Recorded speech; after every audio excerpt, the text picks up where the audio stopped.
사랑하는 영락교회 지체들에게 주 안에서 평화 인사를 전합니다. 오늘은 2023년 11월 29일 수요일입니다. 오늘의 묵상 본문은 사도행전 2장 1절로 32절까지의 말씀입니다. 오늘 사도행전 2장의 말씀은 이렇게 시작합니다. 오순절 날이 이미 이름에 그들이 다 같이 한 곳에 모였더니, 오늘 2장의 말씀은 너무나 유명한, 우리가 잘 알고 있는 이제 오순절의 말씀이죠. 오순절 성령 강림의 말씀입니다. 오늘의 본문 말씀은 2장의 말씀 자체가 이제 성령이 임하시는 오순절의 성령 강림 사건과 이어지는 베드로의 오순절 설교, 그리고 말씀이 임한 뒤에 뒤따르게 되는 이제 코이노니아의 사건입니다. 회복이죠. 교회의 시작입니다. 2장의 본문은 이제 굉장히 중요한 본문이죠. 기독교의 역사에 있어서 너무너무 중요한 본문입니다.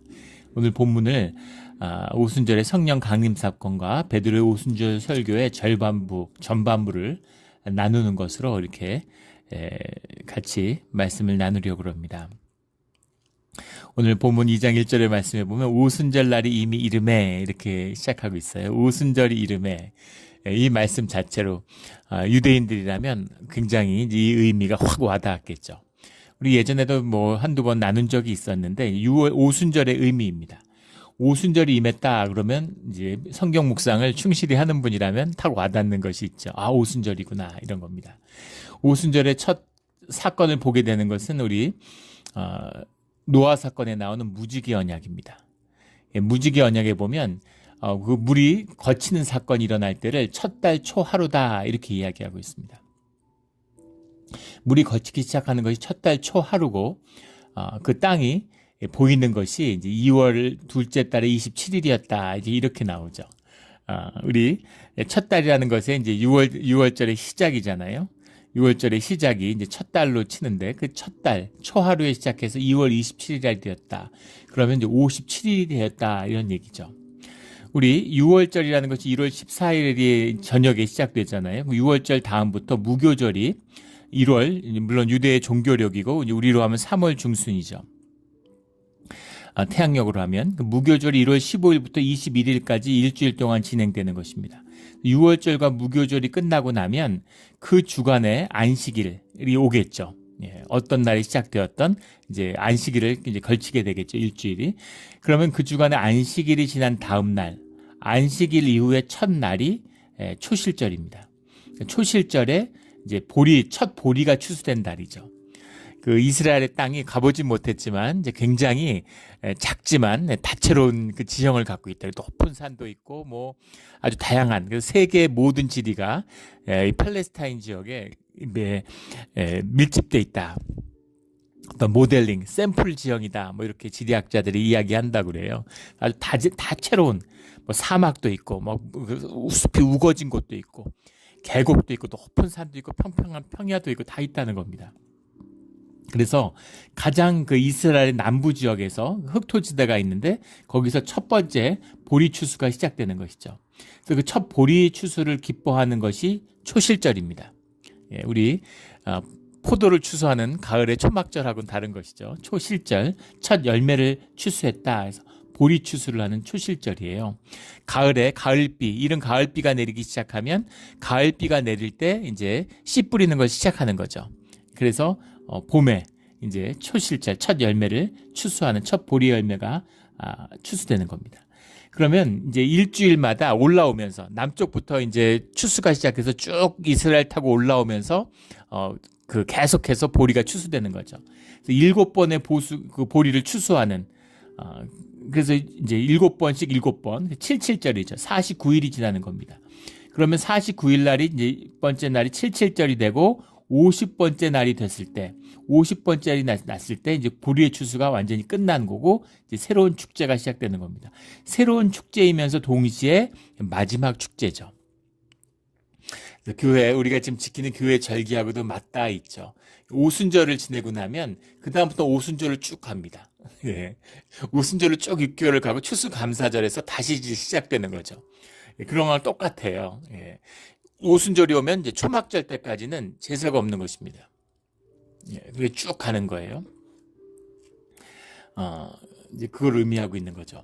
새해가 시작될 때까지 한 해의 마지막 9월에 새해가 시작되니까 한 해의 마지막 축제입니다.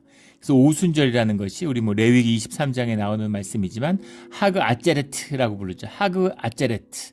하그라는 게 축제고 아제레트라는 말이 마침표입니다. 축제의 마침표. 한 해의 마지막 축제. 그래서 교회 절기를 지내다 보면 오순절이 끝나면 이제 한 해가 끝났구나. 추수감사절부터 시작된 교회의 절기의 시작이 오순절로 마감을 하는 거죠. 그럼 그다음부터 오순절로 쭉 24번째 주일까지 쭉 갑니다. 마지막 축제. 마지막 축제가 오순절이죠. 그런데 그 해의 초실절이지만 사실은 보리를 추수한다고 하는 것은 보리가 뭐겠어요? 밀하고 비교할 수 없죠. 빵은 밀로 만드는 것이지 보리로 빵을 만들어 먹으면 사실 이것은 이제 우리 예전도 그렇잖아요. 요즘에 이제 건강을 생각하니까 보리도 보리떡, 보리개떡 이런 것도 굉장히 좋은 영양식이 됐지만 보리밥 같은 거 건강을 위해서 먹잖아요. 근데 예전에는 이제 쌀을 덜 먹기 위해서 보리를 섞어 먹는 것이죠. 밀을 덜 먹기 위해서 보리를 먹는 겁니다. 그래서 보리는 굉장히 질박한 음식이죠. 보리를 먹는다는 건 사실 뭐겠어요? 예. 왜 보리를 먹겠습니까? 밀이 부족하기 때문인 거죠. 그래서 질박한 음식을 상징하는 것이 보리입니다. 그래서 보리를 먹는, 보리떡을 먹어야 하는, 그 시기가 보릿고개라고 그러잖아요. 우리 옛말에도 너무 비슷하죠. 우리 옛 조상들도 보릿고개다. 쌀이 떨어져서 이제 쌀이 먹을 수가 없으니까 보리로 연명하는 겁니다. 보리의 추수가 끝나는 때다. 어려움 시기, 고난의 시기, 힘든 시기가 끝나고 이제 보리의 추수가 온 것이죠. 밀의 추수가 온 거죠. 오순절에 밀을 추수하니까. 그래서 이제 보리 먹는 시간은 끝났어. 이제 밀 먹는 시간이야. 힘든 시간은 끝났어. 이제 축복의 시간이야. 축제가 이제 그 마지막 주님께 감사하는 축제가 끝나고 이제는 누리는 시간이 시작되는 거죠. 주님께 감사하고 이제는 밀을 실컷 먹을 수 있는 시간이 시작되었다. 그래서 이 마지막 축제의 의미가 있는 겁니다. 새로운 질서, 새로운 시간, 새로운 축복, 새로운 출발 이런 의미가 들어있는 것이 오순절의 의미다라는 겁니다. 그래서 성경에서 오순절이 나올 때마다 새로운 언약이다라는 걸 알 수 있죠. 큰 사건입니다. 노아의 무지개 언약이 그 첫날 초하루에 물이 걷히기 시작해서 두 번째 달 27째 날이면 땅이 이제 드러났죠. 그러니까 57일이에요. 그런데 오순절이라는 것은 6월절부터 따지면 6월절 이후에 첫 번째 초실절에 6월절의 첫 주일 안식일이 언제 오느냐에 따라서 일주일의 기간의 차이가 있을 수 있겠죠. 그래서 보통 52일째에서 58일 사이에 걸리게 되어 있습니다. 57일째 왔다는 건 무슨 얘기겠어요? 이것이 오순절이구나라는 것을 단박에 알 수 있는 것이죠. 그리고 마가복음 16장 2절에 보면 예수님의 부활이 안식 후 첫날이죠. 초실절의 열매가 되었다 이렇게 얘기합니다. 초실절의 첫 열매, 안식 후의 첫날. 그러니까 예수님이 새로운 시작, 새로운 부활의 상징인 것이죠. 그런 의미들. 이게 지금 구약과 신약을 꿰뚫는 말씀의 그 의미도 있고 또 초대 기독교 공동체의 사람들이 다 유대인들이잖아요. 그래서 그런 표현들이 다 들어있는 거죠. 우리 레위기 16장 대속절과 초막절의 말씀을 나누면서 그것이 우리 계시록이나 이사야서나 이런데 얼마나 깊이 들어가 있는가 하는 것을 우리 지난 주일 설교에 나눴는데 그러니까 벌써 두 번째 달 27째 날에 지금 노아 시대인데 지금 유대인이 어디 있고 무슨 종교력이 어디 있겠습니까? 근데 이것을 기록하는 것을 할 때 두 번째 달 27째 날에 첫 달 초하루에 이 말은 그 말을 딱 읽으면 유대인들은 아는 것이죠. 아, 오순절이구나. 오순절에 무지개 언약을 받았구나 하는 것을 알 수 있는 거죠. 신의 언약도 마찬가지, 신의 언약도 마찬가지입니다. 그 6월절을 지내고 나와서 3개월이 되던 날, 세 번째 달이 되던 날 이렇게 시작하는 거죠. 그래서 시내산에 도착한 날이 45일째입니다. 그래서 시내산의 언약을 받는 것이 오순절의 절기라는 걸 알 수 있죠.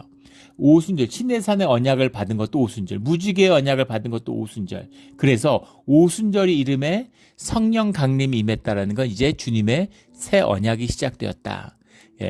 노아의 때, 또 시내산의 때, 그러니까 지금 성령의 강림으로 새로운 언약, 유다에게 주어졌던, 유대인들에게 주어졌던 시내산의 언약을 뛰어넘는, 물론 그 의미와 정신이 살아있지만 그것을 뛰어넘는 안식과 정결의식이잖아요. 그 두 개로 대표되는 시내산의 언약으로 주님과 함께 할 수 있는 그게 아니야. 이제는 성령의 인치심으로 우리의 세례 받음으로 새로운 주님의 언약이 시작됐다라는 새 언약이 되었다라는 것을 유대인들에게 증거하는 거죠. 선포하는 것. 이게 오순절의 의미입니다.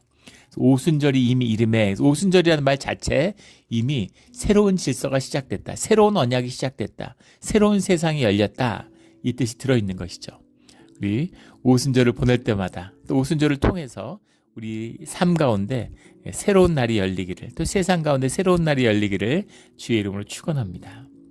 그래서 그들이 다 같이 한 곳에 모였더니 2절에 호련히 하늘로부터 급하고 강한 바람 같은 소리가 있어 그들이 앉은 온 집에 가득하며 강한 바람이라고 하는 것은 이제 그리스어로 하면 영과 같은 말이죠.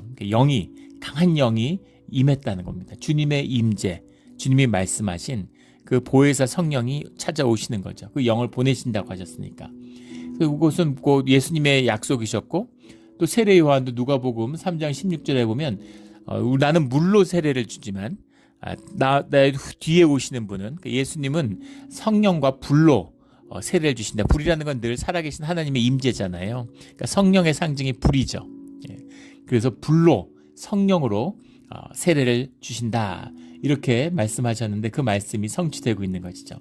3절에 마치 불의 혀처럼 갈라지는 것들이 그들에게 보여 각 사람 위에 하나씩 임하여 있더니 모든 사람이 인격적으로 주님의 구속함을 받는 성령의 임재를 받았다는 겁니다. 성령의 임재를 받기 전에 모두 주님의 말씀을 듣고 주님과 함께 동행하는 삶을 살고 주님과 함께 하기로 한 언약을 맺은 주의 자녀들입니다. 그러나 그렇다고 해서 주님의 길을 갈 수는 없는 것이죠. 오늘 14절부터 베드로의 오순절 설교가 시작돼요. 왜 베드로였을까? 베드로가 주님의 제자 중에서 말이 제일 많은 사람이죠. 제일 떠버립니다. 또 가장 열심히 있는 사람이죠. 가장 열심히 주님의 일을 하고 또 자신 있게 정말 자기의 확신으로 자기의 열심으로 주님을 위해서 목숨을 바치겠습니다. 다 배신해도 저는 배신 안 합니다. 주님, 저는 주님과 끝까지 함께 합니다. 그런데 주님은 너는 나랑 함께 할 수 없다 이렇게 말씀하시죠. 주님이 아직 십자가에 매달리기도 전인데 심지어 제사장의 계집종 앞에서, 제사장도 아니에요. 산헤드린도 아닙니다. 그 앞에서 예수님을 3번, 그것도 마지막에는 주님의 이름을 저주하면서 부정하게 되죠. 근데 이것이 이제 우리의 모습입니다. 오늘 베드로가 오순절에 설교에 세워졌다는 것은 의미심장하죠.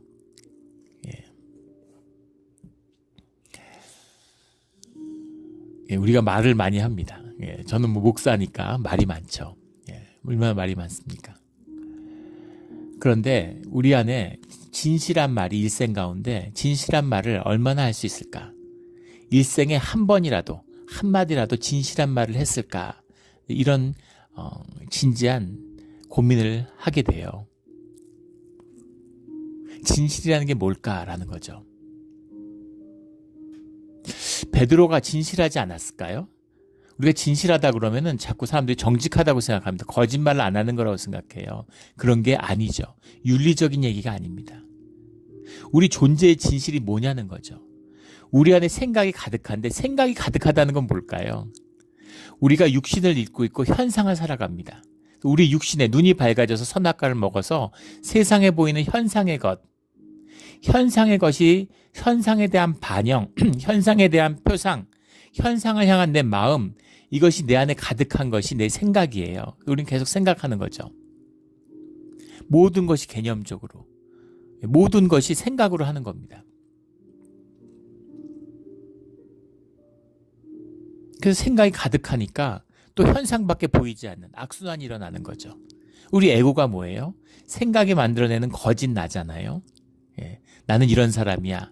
난 이런 사람이 돼야 돼. 너는 이런 사람이야. 그런 사람과 만나게 되는 거죠.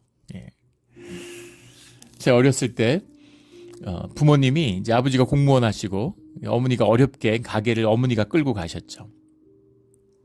5남매를 낳아서 키우셨는데 그런 마음이 있었던 거예요. 딸 셋을 낳고 아들을 낳으니까 근데 저희 형은 이제 이제 감각이 밝고 어머니를 닮은 것 같아요. 예, 그런 굉장히 수리에도 밝고 수학을 잘합니다. 나중에 경제학을 전공하고 이제 증권사에서 이제 채권 브로커 일 같은 걸 했어요. 그런 게 잘 맞는 거죠. 그런데 어려서부터 자꾸 이제 판검사 돼야 된다. 야, 얘는 공무원 될래라고. 그래서 전혀 그렇지 않은데 놀기도 좋아하고 춤도 잘 추고 뭐 음악도 좋아하고 멋쟁이고 여자들한테 인기도 많습니다. 고등학교 때 여자 만나고 막 이러다가 독서실에서 쫓겨나기도 하고 그랬어요. 집에서 모르죠.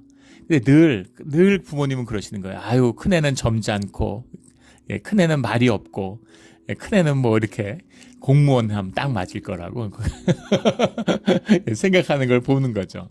그리고 저한테는 늘 얘는 이제 감각이 밝고 장사하면 잘할 거라고 사업을 하고 너는 그러니까 집에 무슨 관직에 나가는 예전 사람들 말로 이제 말 타는 사람이 있어야 되는 거죠. 집안을 지키는 한국의 이제 주도 사회, 관우위 사회에서 집안을 지키는 관직에 나가는 사람이 있어야 되는 겁니다. 형은 이제 고시 공부를 막 했어요. 예. 이제 판검사 되겠다. 근데 맞지 않는 거죠. 굉장히 힘들어했습니다. 그런데 이제 증권회사에 취직을 하니까 굉장히 이제 잘 맞는 거죠. 예. 그래서 거기 가서는 뭐 잘 아주 승승장구했습니다. 근데 저는 막 이제 감각이 밝고 돈에 밝다고 그러니까 자꾸 사업을 하는 쪽을 보면 전혀 맞지 않습니다. 예. 전공도 철학을 하긴 했지만 뭐 신학을 하고 그런 쪽에 점점 맞지 않는. 그래서 부모님이 어떻게 그렇게 자식을 몰라볼 수가 있을까? 당신 배로 나와서 어릴 때부터 키웠는데 어떻게 이렇게 자식을 몰라볼 수가 있을까? 우리 형제뿐 아니라 우리 누나들을 봐도 부모님들이 누나들에서 하는 얘기는 항상 맞지 않았던 것 같아요. 그래서 자식을 제일 모르는 게 부모구나 이런 생각이 들었습니다. 생각이죠. 생각을 투사하는 거죠. 큰애는 좀 공무원도 되고 이렇게 집안을 높였으면, 둘째는 또 돈도 필요하니까 장사해서 돈을 벌어서 집안을 좀 윤택하게 했으면, 또 제 이름도 윤택할 윤자를 붙여서 제가 조광윤이잖아요. 편안할 강은 돌림이고 제 이름은 이제 윤택할 윤인데 부유하고 윤택하고 풍족하라고 이름을 윤이라고 부르고, 형은 준을 넣었어요. 높을 준자입니다. 높아지라고, 높아져서 관직에 나가서 높아지라고 이제 그런 걸 투사하는 거죠. 나의 삶, 나의 자신하고는 맞지 않는 거짓인 거예요. 근데 거짓이 그게 끝일까요? 그렇지 않다는 겁니다. 다 거짓이에요. 숨 쉬는 거 말고 다 거짓입니다.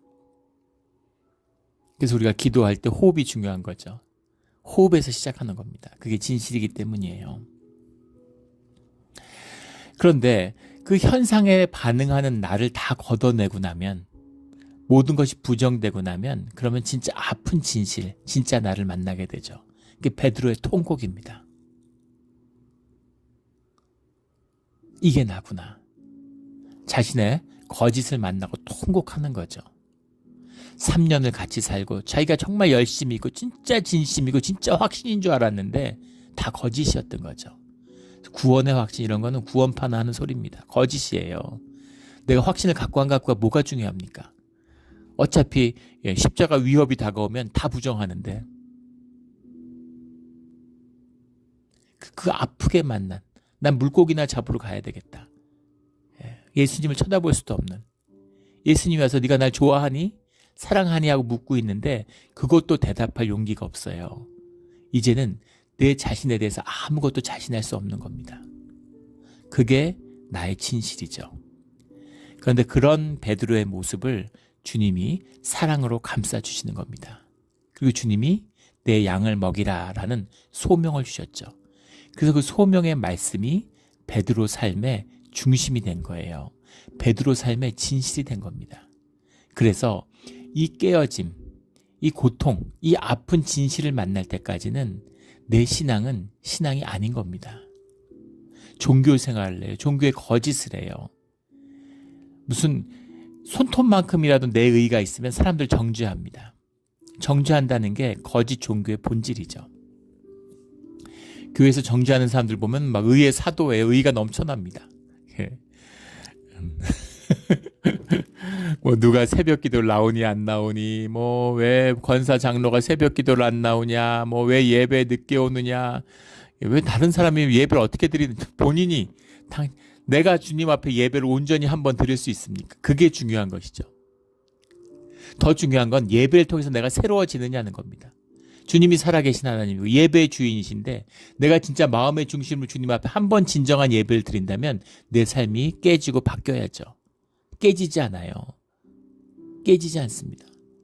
현상을 쫓으니까 교회 오면 막 봉사하고 열심히 넘치고 교회에 뭐 둘도 없는 신앙인 같죠. 그런데 또 세상에 나가면 세상에 돈과 돈 버는 거 장사가 너무너무 중요한 거죠. 그거밖에 안 보이는 겁니다. 그러니까 생각으로 현상으로 사는 거예요. 그게 껍데기입니다. 베드로가 어부할 때 물고기 열심히 잡았겠죠. 주님 따라다니니까 주님 일 열심히 하는 겁니다. 그건 다 거짓이라는 거예요. 나쁘다는 게 아닙니다. 헛되다는 게 아니에요. 그게 진실이 아니라는 겁니다. 그래서 베드로의 통곡, 주님을 3번 부정하고 십자가 앞에서 통곡이 터진 다음에 그리고 나서 부활하신 주님을 만난 다음에 비로소 베드로가 주님의 길을 걷게 되는 거죠. 주님의 길을 걷게 되는 그 베드로의 진실을 만난 다음에 그 아픈 자리, 십자가를 지났잖아요. 십자가를 지나고 주님께 돌아온 자들은 무엇이겠습니까? 부활하신 주님을 만난 사람들이죠. 부활한 주님을 못 만나면 누가 주님 옆에 있겠어요? 주님이 살아 계실 때도 다 도망갔는데. 너희가 도망가? 너희가 날 부정해? 네가 내 얼굴을 짓밟아? 그런 게 아니라 주님이 그 안타까움으로 사랑으로 애통함으로 그 제자들을 감싸 안고 품어주셨다는 거예요. 그렇게 모인 자들, 그렇게 에고의 거짓이 꺾인 자들, 그렇게 십자가에서 자기의 고통과 아픔을 맛본 자들, 주님의 비통함을 같이 경험한 자들, 그 자들이 깨진 진실로 한 마음을 이루는 겁니다. 마음은 원래 하나니까, 영은 하나니까 그 영이 하나 되고 연합하는 자리에 주님이 성령이 임하셨다는 거예요. 이것이 성령의 오순절의 역사의 본질입니다. 본질의 역사가, 보이지 않는 것의 역사가 나타났다는 거죠. 진짜가 되었다는 거예요. 이 진실을 봐야, 그래야 베드로의 오순절 사건에 나오는 요엘과 다윗의 말씀이 무엇인지, 다윗과 요엘을 통해 증거되는 말씀의 의미가 무엇인지를 만나게 되는 겁니다. 그게 아니면 이것도 현상의 사건으로 파는 거예요. 종교인들이니까.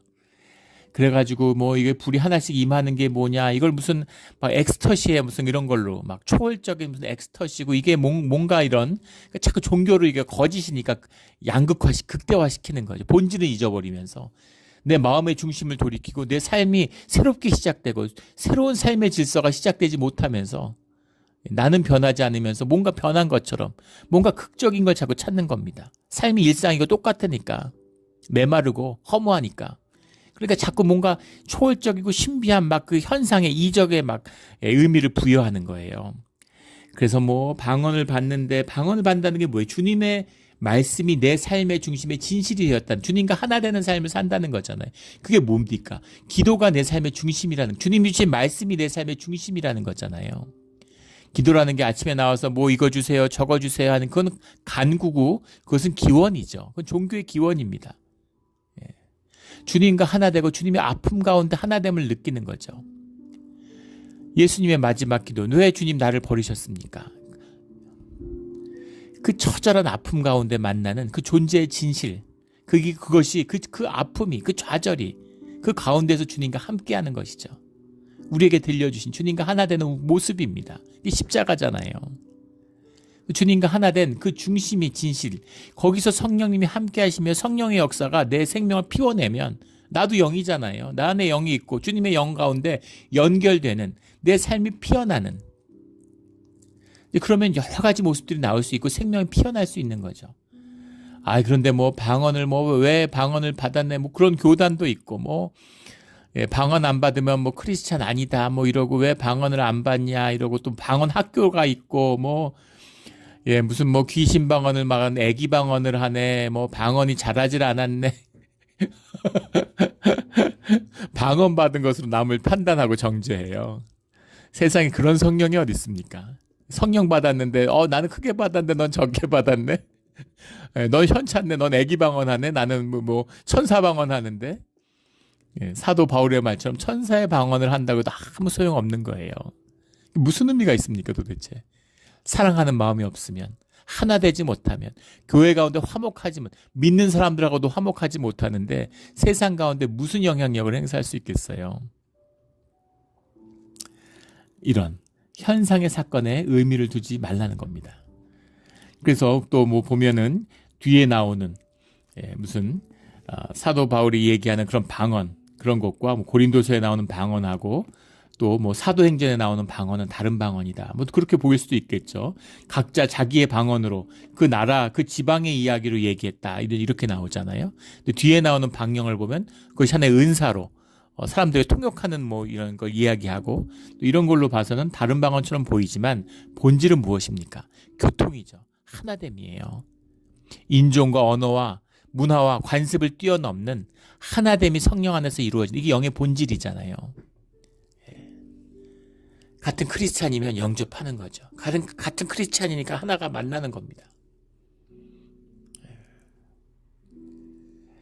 정말 비참한 이야기고 사실 이게 뭐 좋은 인용할 만한 이야기인지 모르겠는데 미국에 왔을 때 솔트레이크 시티에 이제 구경을 간 적이 있습니다. 이제 대륙을 횡단하다가 이제 들렸죠. 거기 지나가다 보니까. 그래서 거기 이제 그 몰몬 성전이 있는데 뭐 아주 어마어마해요. 그 몰몬 성전 예배들이 엄청납니다. 예. 근데 처음에 뭐 예수님 얘기, 하나님 얘기하고 막 이러니까 처음에 뭐 기독교 한 이제 분파인가 했는데 이거 뭐 이단도 아니고 이거는 이제 타종교죠. 근데 그 몰몬 성전을 가면은 가이드가 있어요. 근데 오는 나라 그 나라 사람 말로 가이드하는 각국의 언어를 가진 가이드가 다 있습니다. 예, 그 도시 전체가 몰몬들이니까. 근데 한국 사람이 오면은 한국 사람 가이드가 나와요. 그래서 얘기하다가 이제 안내하다가 보니까 그 사람이 한국에서 목사님이었던 겁니다. 가이드가. 충격이죠. 어떻게 목사가 개신교 목사가 몰몬교회로 들어갈 수가 있어요. 근데 그분이 이민 와서 그런 얘기를 하는 거, 어떻게 몰몬이 되셨냐고. 뭐 충분히 그 의미를 이해하시겠죠.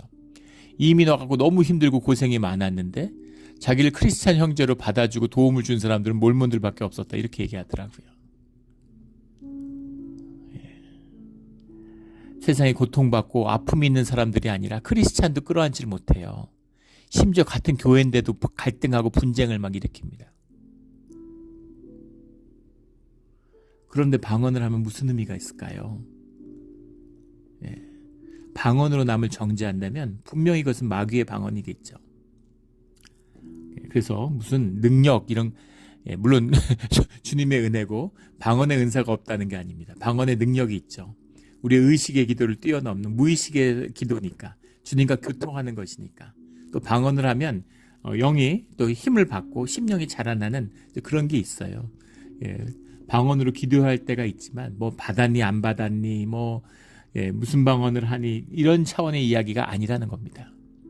영이 임하는, 영 가운데 하나 된 주님이 우리의 심령, 내 심령뿐 아니라 주님을 심령으로 받은 자들의 하나됨, 그런 교회 공동체의 중심이 바로 성령이시라는 것을 말씀하고 있는 것이죠. 이것을 이루는 것이 핵심이라는 겁니다. 그 주님의 성령을 경험하고 베드로가 일어나서 말씀을 선포해요. 이 말씀의 선포의 의미가 뭡니까? 왜 일어나 갑자기 말씀을 선포해요? 성령이 임하시니까, 성령이 주님이 말씀이신데 말씀이 그들의 삶의 중심과 진실이 되니까 그 진실을 선포할 수밖에 없는 것이죠. 이것이 전도입니다. 전도라고 그러면 무슨 교회에 멤버십 갖는 게 무슨 크리스찬 되는 것처럼 이렇게 변질돼 가지고 주위 사람 어떻게 얘기해 가지고 교회 데리고 오면 전도했다고 그래요.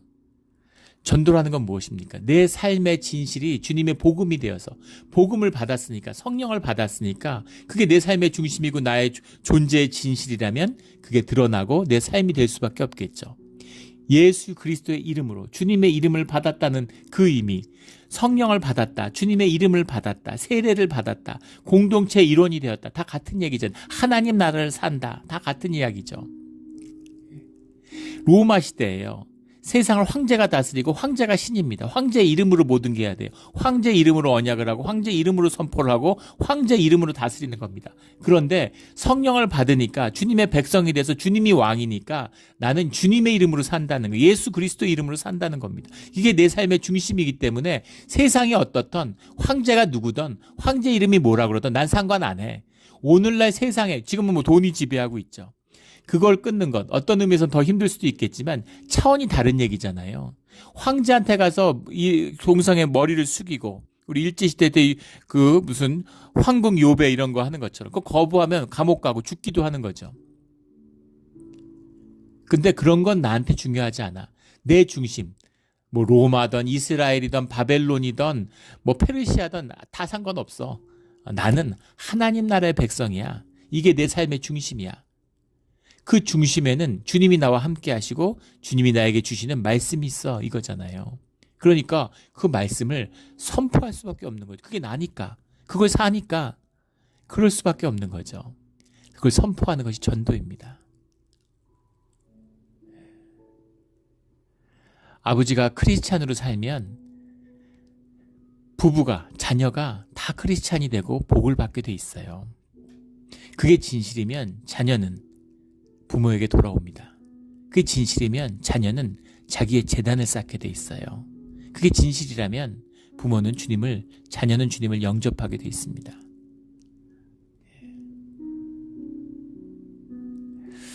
그 뭐 교회 권사님들 자식들 대학 보냈더니 교회 안 나간다고 걱정하세요. 뭐 무슨 마음인지 충분히 알죠. 그런데 사실은 그런 말씀 하실 때마다 걱정하지 마시고 자녀를 위해서 기도하시라고. 부모가 자녀를 위해서 기도하지 못하는 것이 문제지, 위기지. 자녀가 교회 안 다니는 건 위기가 아니라고 말씀드립니다.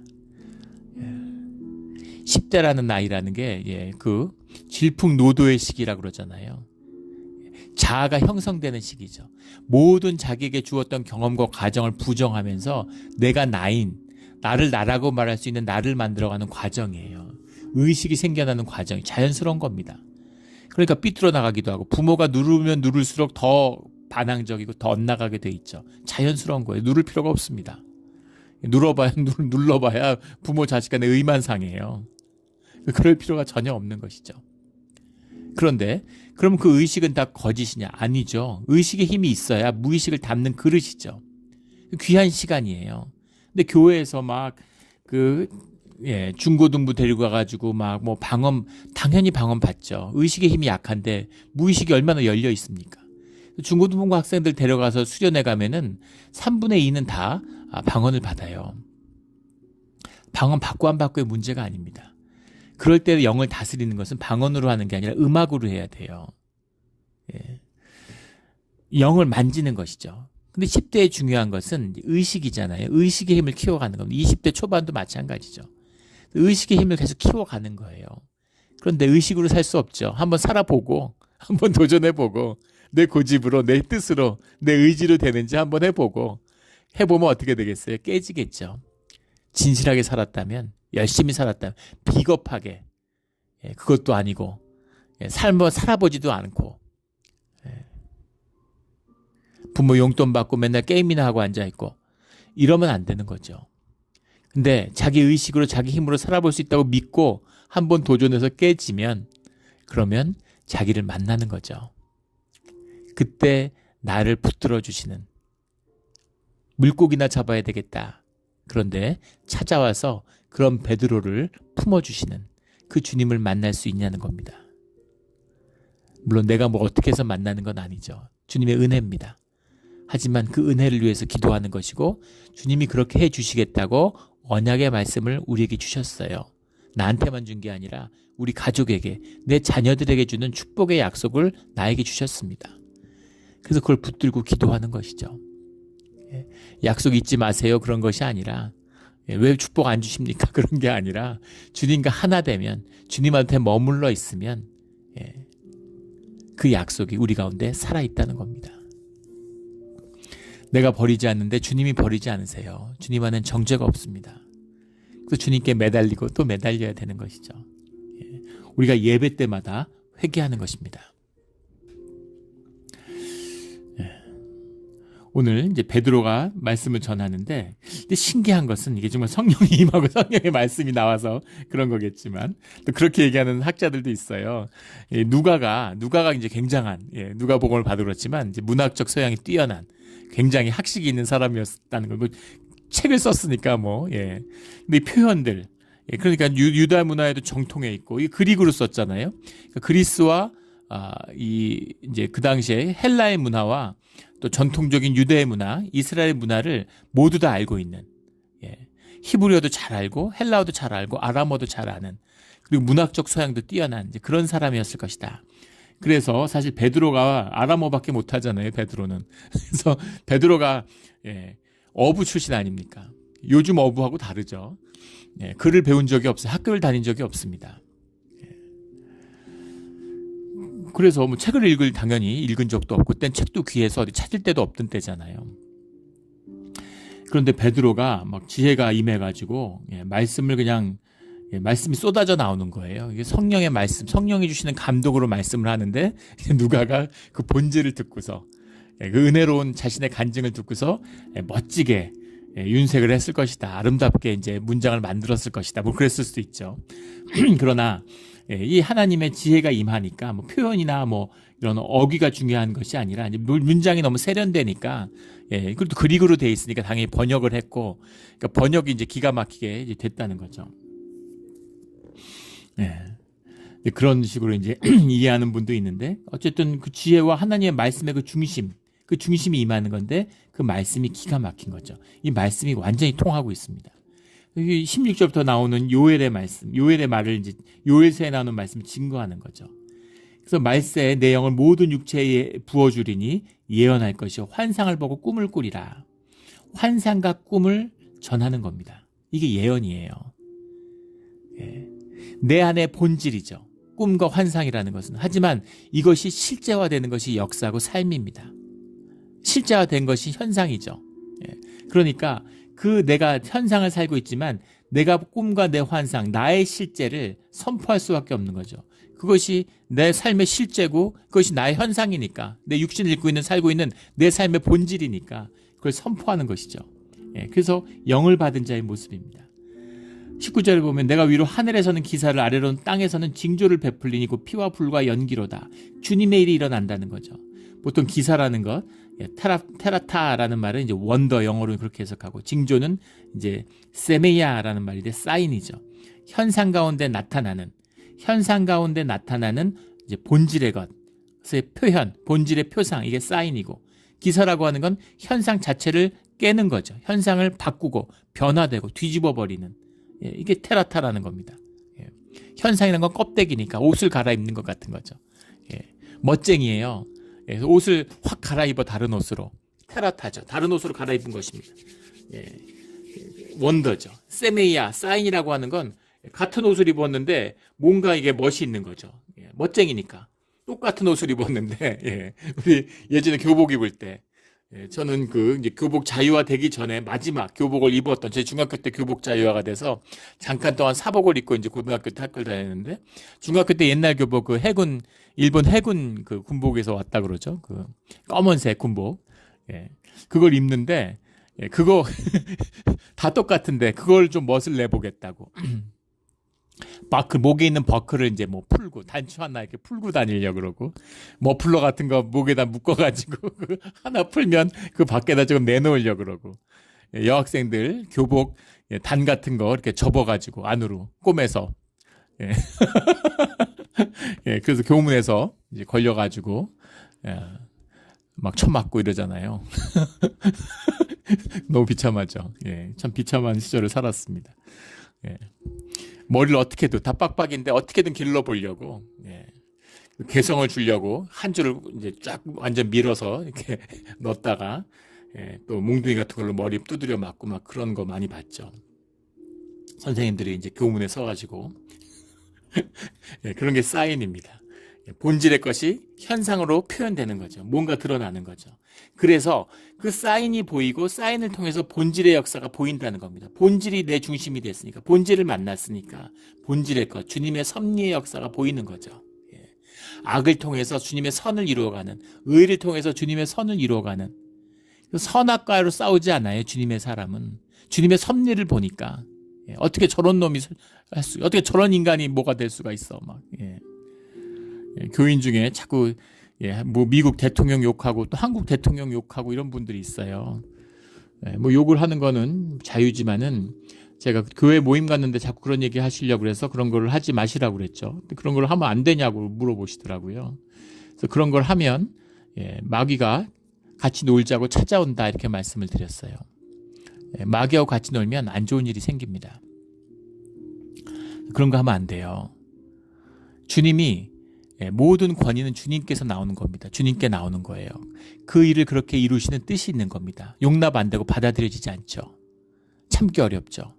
하지만 중요한 것은 그것을 그것을 통해 이루어 가시는 주님의 뜻이 있는 거예요. 우리 훈련소의 악마조 교육이 예전에 여러 번 나눴는데 기억하시는 분들 계실 겁니다.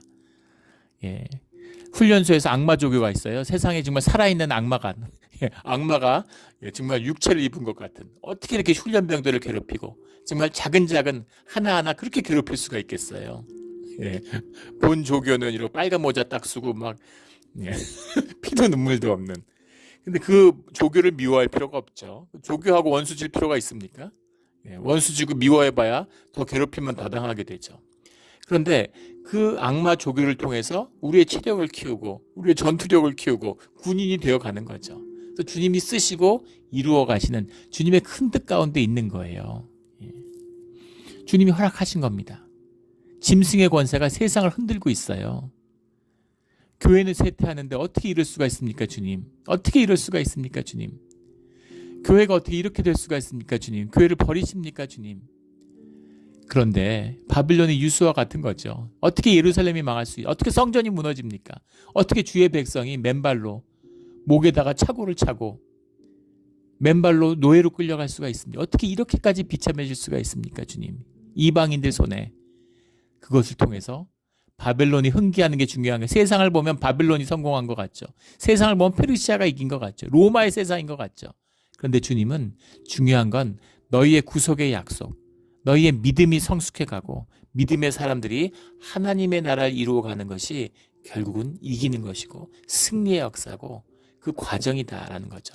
모든 것이 협력해서 선을 이루는 것입니다. 기사와 징조를 본다. 이 의미죠. 이 말씀을 전한 다음에 25절에는 다윗의 말을 또 말씀 선포하고 있어요. 내가 항상 내 앞에 계신 줄을 배웠으며로 시작하는 주의 거룩한 자로 썩음을 당하지 않게 하실 것이미로다. 28절에 가면 주께서 생명의 길을 내게 보이셨으나 주 앞에서 내게 기쁨을 충만하게 하시리로다. 기가 막힌 연결입니다. 다윗의 결론이죠. 다윗의 결론은 뭐예요? 주님이 살아계시고 살아계신 주님과 내가 하나가 됐다. 주님과 함께 했다라는 얘기죠. 그래서 썩지 않는다라는, 썩지 않는다. 본질이니까, 진짜니까. 껍데기는 썩죠. 가짜는 썩는 것입니다. 그러나 본질은 죽죠. 그리고 부활하고 생명은 영원한 것이죠. 32절에 예수를 하나님이 살리신지라 우리가 이 일의 증인이로다. 증인이 뭐예요? 우리가 봤다는 거잖아요. 우리가 진짜가 뭔지, 죽음의 권세가 뭔지, 부활이 뭔지, 육신의 비밀이 뭔지, 생명의 권세가 무엇인지를 우리가 다 봤잖아. 우리가 증인이잖아. 우리가 주님과 하나잖아. 주님 안에서 우리가 죽음을 이겼잖아. 이 얘기죠. 이 진실, 베드로가 만난 이 감격적인 진실이 우리 신앙의 진실, 교회의 진실이 되기를 예수 그리스도 이름으로 축원합니다. 아멘. 다 함께 기도드리겠습니다. 하나님 아버지 감사합니다. 오늘 너무 크고 늘 벅찬 말씀을 받아서 이 말씀은 큰 도전이 됩니다. 이 말씀의 진실을 어디까지 받을 수 있을지, 이 말씀을 어디까지 전할 수 있을지. 그러나 성령에 의지하고 주님이 함께 하심을, 성령의 사람들의 그 진실함을 믿고 작은 진실을 주님 안에서 나눕니다. 주님, 이 베드로의 고백이, 이 성경의 고백이, 이 교회의 기록이 오늘 우리의 것이 되게 하여 주시옵소서. 감사하며 예수 그리스도 이름으로 기도드렸습니다. 아멘.